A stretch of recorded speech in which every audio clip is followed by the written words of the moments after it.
CBR 1000 na walang tinidor, hanep.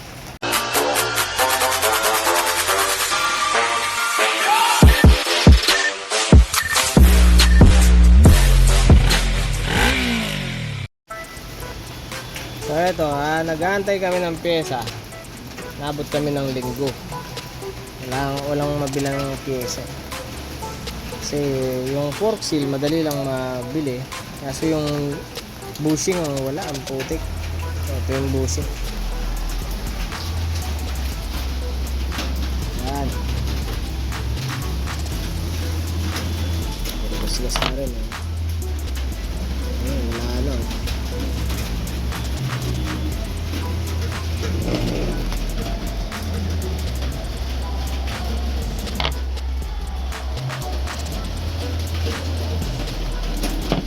Pagka binalik natin to, maglilik pa rin. Gas na. Sayang lang yung bagong fork seal.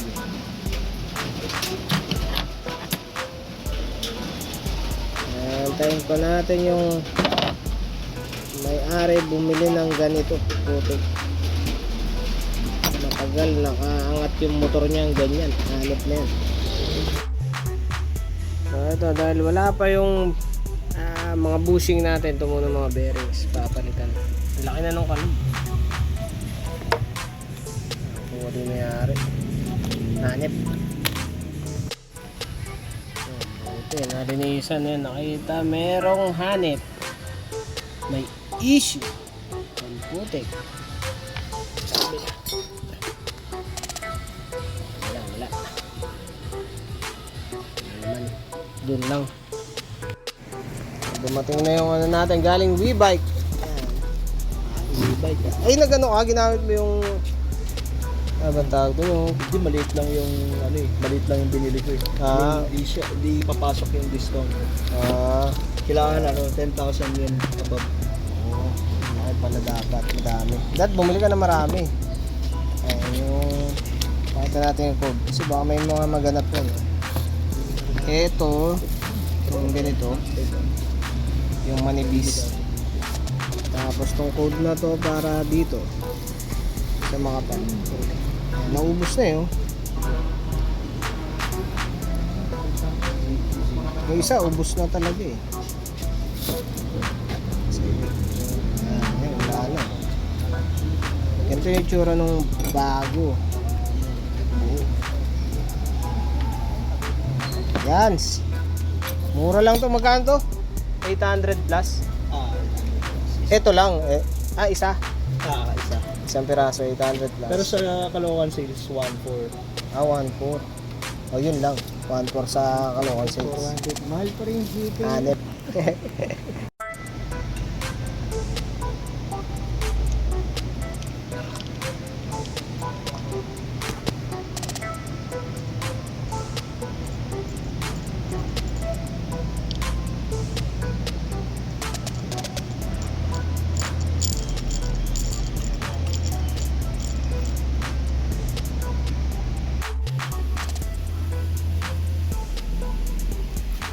Good shit.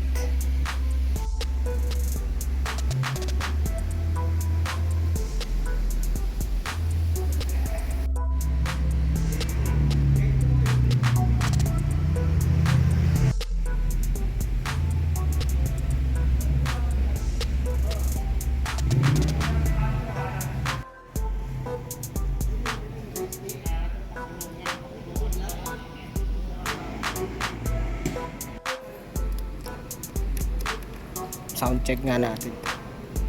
Sound check kahit tinidor lang yung inasikaso. Tagal kasi di pinandar.